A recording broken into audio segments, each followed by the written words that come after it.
So how do you find people find their style? Is it just trial and error, or is there something more to it? I think there's definitely trial and error. There's also some wisdom to be passed down. Like, for example, I don't recommend the deadline approach because it's very common, but it almost always produces some worse outcomes. Says the professor. I see what you're doing here. I see what's getting out. Go. Yeah, exactly. Well, let's give some insider baseball in like the writer world. Let's think about professional nonfiction writers, but especially maybe in the space of people who are not full-time writers. So like in the advice space, people who do other things but also write books versus, let's say, really like award caliber writers.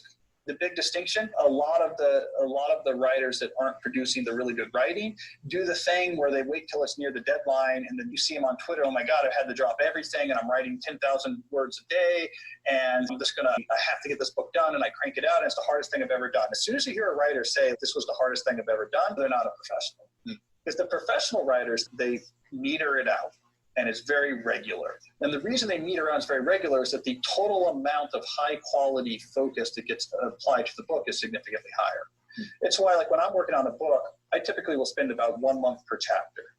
Like a whole month just thinking about that chapter, reading, writing, editing, reading, writing, and that gets a really good chapter written. Whereas if I was doing the deadline game, that chapter might have to get forced out in 6 days. And it's just going to be worse. In terms of the different metered approaches, you do have to experiment. Typically, I think people have a good sense of what works for them. There's the night owls, there's the morning owls, there's the I want the regular schedule. And then there's people like me, for example, who there's enough variability in my schedule that it just never works to say this time, this day, always.